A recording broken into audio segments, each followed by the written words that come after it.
আজকে সকাল থেকে আমরা অনেকগুলি হাসপাতালে দৌড়ে বেরিয়েছি এবং আমাদের যারা এই বৈষম্য বিরোধী আন্দোলন করতে গিয়ে যেই ছাত্র জনতা যারা আহত হয়েছেন তাদেরকে এক্সক্লুসিভলি ডেডিকেটেড ওয়েতে একটি চিকিৎসা করার পিছনে কারণ হচ্ছে যে এই যারা এখন ভর্তি আছেন 500-র উপরে এদের প্রত্যেকেরই মৃত্যুর ঝুঁকি রয়েছে ইনফেকশন থেকে।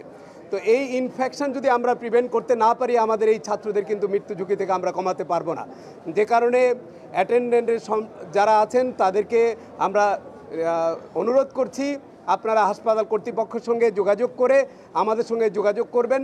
আপনারা যেটি ওনারা বললেন প্রত্যেক পরিচালক প্রত্যেক স্বাস্থ্য ব্যবস্থাপককে আমরা বলেছি আপনাদের যদি সার্ভিসে কোনো গ্যাপ থাকে, আপনাদের যদি দুর্বলতা থাকে, আপনাদের ট্রলিম্যান যদি টাকা নেয়, আপনাদের পরীক্ষা নিরীক্ষা করতে যদি তারা নিগ্রহের শিকার হয়, ব্লাড ব্যাংকে যদি নিগ্রহের শিকার হয়, তাহলে ছাত্র জনতা কিন্তু আপনাদের উপরে কোনোভাবে ছেড়ে দিবে না। সুতরাং আপনারা আপনাদের অবস্থান থেকে প্রত্যেক পরিচালক স্ব অবস্থানে তার দায়িত্ব যথাযথভাবে পালন করেন, চিকিৎসকরা যার যার যথাযথ দায়িত্ব পালন করবেন এবং প্রত্যেকটি হাসপাতালে একটি অভিযোগ বাক্স খোলা হয়েছে, যেটি লাল একটি অভিযোগ বাক্স থাকবে। যে কেউ যে কোনো হাসপাতালে সেটি সরকারি হোক বেসরকারি হোক প্রতারিত হলে পরে সেই অভিযোগ বক্সে অভিযোগ দান করবেন এবং 24/7 হেল্প ডেস্ক থাকবে।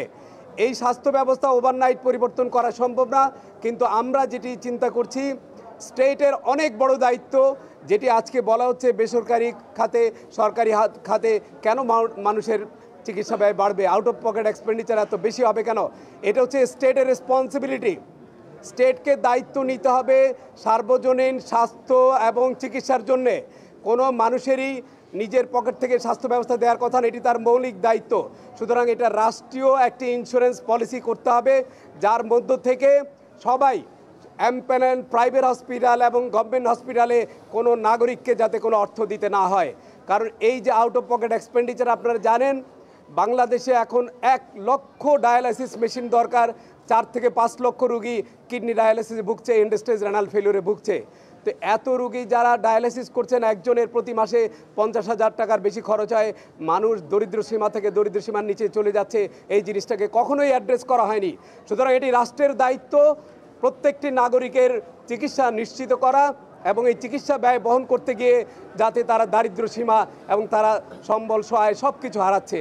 এখানে প্রাইমারি সেকেন্ডারি টারশিয়ারি কেয়ার সর্ব অবস্থায় স্বাস্থ্যের অনেক বড় ধরনের রিফর্ম করতে হবে, প্রিভেন্টিভ এবং প্রমোটিভ সার্ভিস চালু করতে হবে।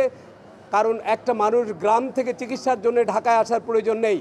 উপজেলার যে স্বাস্থ্য কেন্দ্রগুলি আছে সেগুলোকে স্বয়ংসম্পূর্ণ করতে হবে, সব জায়গায় চিকিৎসকদের উপস্থিতি, চিকিৎসা ব্যবস্থাকে শক্তিশালী করতে হবে, মেডিকেল এডুকেশনকে জনমুখী করে রিফর্ম করতে হবে। আমরা যেই সাহস আজকে পাচ্ছি ছাত্র জনতার যেই আত্মত্যাগের মধ্যে দিয়ে আজকে আমাদের কাজ করবার একটি সুবর্ণ সুযোগ হয়েছে। এই সুযোগটি যদি অবারিত থাকে বাংলাদেশের স্বাস্থ্য ব্যবস্থা পরিবর্তন শুধু সময়ের দাবি। আমরা বিশ্বাস করি এখানে একটি বৈষম্যমূলক স্বাস্থ্য ব্যবস্থা তৈরি হবে। যার অর্থ আছে সে চিকিৎসা পাবে, যার অর্থ নাই সে চিকিৎসা পাবে না।